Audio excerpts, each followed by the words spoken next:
चलिए, तो हमारी जो सेकेंड मेथड है ट्रांसपोर्टेशन कॉस्ट चैप्टर की, उसका नाम है वोगल्स अप्रॉक्सीमेशन मेथड, जिसको बोलते हैं वैम। इस मेथड में भी हम लोग ये सेम सम इस मेथड से करने वाले हैं। तो हो सकता है जो लीस्ट कॉस्ट से आंसर आए, वोगल से अलग आंसर आए। ठीक है, तो हम लोग सेम सम वोगल्स मेथड से कर रहे हैं और चेक करते हैं हमारा आंसर क्या आता है।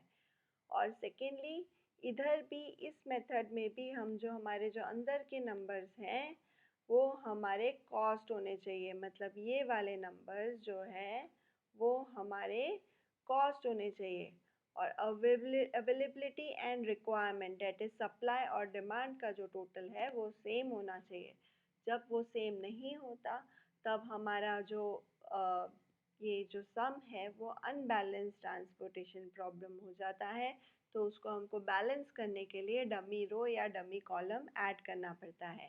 पर अभी हमको सबसे पहले देखना है कि इसको मिनिमाइज़ करना है या मैक्सिमाइज़ करना है। अगर मिनिमाइज़ का सम है तभी हम डायरेक्टली इस मेथड को सॉल्व अप्लाई कर सकते हैं। पर अगर मैक्सिमाइज़ का सम है तो हमको मैक्सिमाइज़ को पहले मिनिमाइज़ में कन्वर्ट करना पड़ेगा। तो चलिए हम देखते हैं कि इस मेथड को किस तरह से सॉल्व करते हैं। सबसे पहले तो यहाँ पे हम लोग बनाते हैं कुछ कॉलम्स, जिसको बोलते हैं D1, D2, D3। मैंने इसे 3-4 पहले से बना दिए ताकि समझाते वक्त मुझे ड्रॉ करने में टाइम वेस्ट ना करना पड़े। D1, D2, D3 and D4। ठीक है, और इनकी हम लाइंस बना देते हैं ताकि हमें इजी रहे, कुछ गड़बड़ ना करें हम लोग। ठीक है, तो ये हो गया हमारा D1 का लाइन। तो जब हम लोग ये D1 बनाते हैं, D1 क्या होता है? डिफरेंस 1। ठीक है, वोगल्स मेथड हमेशा जब भी अगर आपको क्वेश्चन में कोई मेथड नहीं लिखा हो और वोगल्स में नहीं बताया हो तो आप वोगल्स मेथड ट्राई करेंगे ना तो परफेक्ट आंसर आएगा। ठीक है, बेस्ट आंसर आता है वोगल्स मेथड से। ठीक है, तो सबसे पहले हम लोग D1 कैसे निकालते हैं? D1 जो होता है वो फर्स्ट रो के दो छोटे नंबर का डिफरेंस, फर्स्ट रो के दो छोटे नंबर का डिफरेंस निकालना है। अब इस सम में हमारी बहुत बार गलती होती है कि हम लोग सप्लाई और डिमांड को भी काउंट कर लेते हैं और उसका डिफरेंस निकाल लेते हैं, इसलिए सम को नीटली करना बहुत ज़्यादा ज़रूरी है। तो अगर आप देखोगे तो फर्स्ट रो में जो दो छोटे नंबर हैं वो है कौन से हैं? 6 और 9। तो आपका D1 का डिफरेंस आएगा 3। सेकेंड रो में देखेंगे तो दो छोटे नंबर हैं 3 एंड 5, डिफरेंस आ जाएगा 2। थर्ड में देखेंगे तो है हमारे 3 एंड 5, डिफरेंस आएगा 2। और लास्ट में देखेंगे तो 2 एंड 2 है तो डिफरेंस आ जाएगा 0। उसी तरह हम लोग D1 कॉलम में देखेंगे, दो छोटे नंबर हैं 6 एंड 6, डिफरेंस आ जाएगा 0।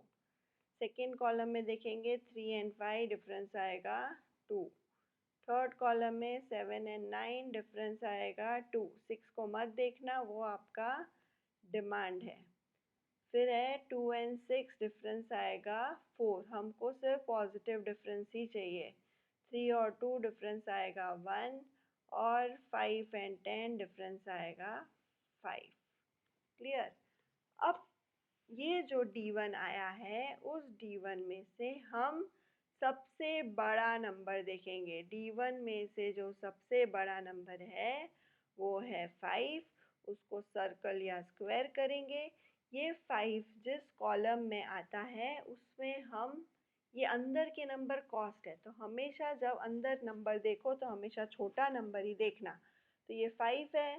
5 में अगर आप देखोगे कॉलम में छोटा नंबर कौन सा है? 5। तो हमको यहाँ से स्टार्ट करना है, तो यहाँ से हम हमारा एलोकेशन स्टार्ट करेंगे। तो 5 में हम कितना एलोकेट कर सकते हैं? 6 और 2 में से 2 एलोकेट कर सकते हैं। तो ये हो जाएगा 0 और ये हो जाएगा 6 माइनस 2 4। तो हमारा ये वाला कॉलम जो है वो कट हो जाएगा। अब सेम प्रोसेस वापस करना है। D2 पे जाते हैं। D2 पे अगर आप देखोगे तो अब कौन से दो छोटे नंबर हैं, क्योंकि 10 चला गया, बट 6 और 9, 9 माइनस 6 आ जाएगा 3। सेकेंड में क्या है? 3 एंड 5 डिफरेंस आएगा 2।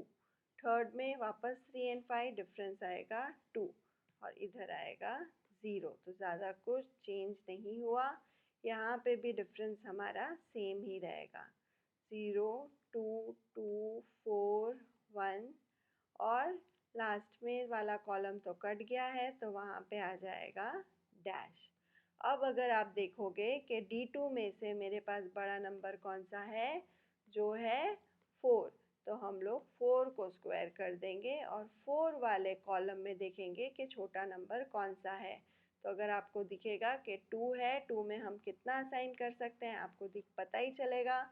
2 में हम 2 और 9 में से 2 असाइन कर सकते हैं। तो ये 2 हो जाएगा 0 और 9 हो जाएगा 7। तो ये वाला कॉलम को हम फिर से कट कर देंगे। तो ये कॉलम कट। सेम प्रोसेस फिर से करेंगे।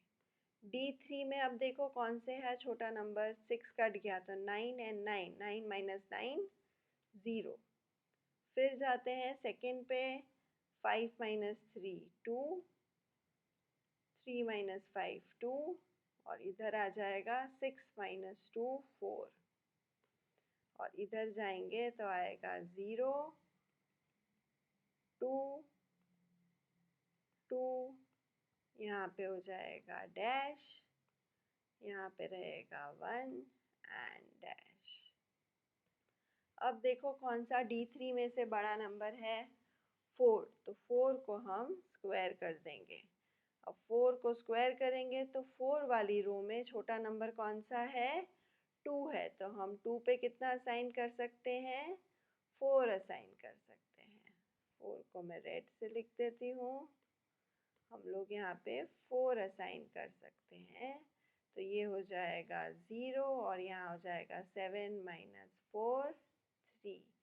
तो ये वाला कॉलम फिर से कट हो जाएगा। Very good, done. D4 पे जाते हैं। सेम प्रोसेस फिर से, 9 माइनस 9 हो जाएगा 0, 7 माइनस 3 होगा 4, 9 6 माइनस 5 होगा 1, 8 माइनस 6 होगा 2, 8 माइनस 6 हो गया 2। इधर देखेंगे तो 6 माइनस 6 है 0, 5 माइनस 3 है 2, यहाँ पे भी 2, ये हो जाएगा डैश, ये हो जाएगा 1 और ये भी डैश हो जाएगा, सॉरी, एंड ये भी डैश। ठीक है। अब अगर आप देखोगे कि D4 में से जो बड़ा नंबर है वो 4 है, तो 4 को वापस से स्क्वायर कर देंगे। 4 वाले रो में छोटा नंबर अगर आप देखोगे तो आपको दिख रहा होगा, वो है 3। तो 3 में हम कितना असाइन कर सकते हैं, 4 असाइन कर सकते हैं। तो यहाँ पे भी 0 हो गया और यहाँ पे भी 0 हो गया। तो हमारा ये रो और ये कॉलम दोनों कट जाएंगे। ये कॉलम गया और ये रो भी कट गया। अब हमको D5 पे भी जाना पड़ेगा, क्योंकि अभी हमारा कंप्लीट नहीं हुआ है। D5 पे जाते हैं। फर्स्ट रो में 9 माइनस 9 हो जाएगा 0, सेकेंड रो कट हो चुकी है इसलिए डैश, थर्ड में 9 माइनस 6 रहेगा 3, 11 माइनस 6 5, नीचे की तरफ भी बनाएंगे, वहाँ पे 6 minus 6 0, dash 0 dash dash dash. सबसे बड़ा नंबर है 5, स्क्वायर कर देंगे। उसके रो में अगर आप देखोगे तो छोटा है 6, 6 में हम कितना असाइन कर सकते हैं, 3 असाइन कर सकते हैं। तो रो हो जाएगी 0, यहाँ 4 माइनस 3 1 और ये 0 और ये रो भी कट हो जाएगी। अभी भी बचा है तो हमें D6 पे जाना पड़ेगा। D6 पे अगर आप देखोगे 9 माइनस 9 0 डैश 9 माइनस 6 3 डैश नीचे की तरफ बनाएंगे। मेरे पास अब स्पेस कम है। 9 माइनस 6 3 डैश 0। तो अब यहाँ पे अगर आप देखोगे तो टाई हुई है, 2 3 है। पर जब इस तरह से टाई होती है तब हमें देखना होता है कि उस रो या उस कॉलम में छोटा नंबर कौन सा है। जिस 3 का हमारे पास छोटा नंबर आएगा हम वहाँ से स्टार्ट करेंगे। पर इस केस में दोनों भी जगह पे 6 ही आ रहा है तो हम 6 पे 1 असाइन कर देंगे। तो 1 हो जाएगा 0। 2 माइनस 1 1। ये कॉलम कट। बचे सिर्फ 2 नंबर्स तो उन पे पहले असाइन कर देंगे। पहले ऊपर वाले 9 में कर देते हैं, फिर नीचे वाले में कर देते हैं। सब लास्ट में 0 0 हो जाएगा। तो ये हो गई वोगल्स मेथड।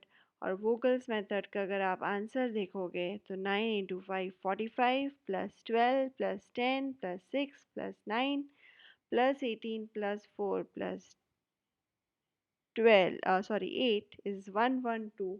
अब ज़रूरी नहीं है कि हमेशा आंसर सब मेथड से सेम आए। इसमें तो आ गया पर ज़रूरी नहीं है कि हर बार सेम आए। तो आंसर आया 112।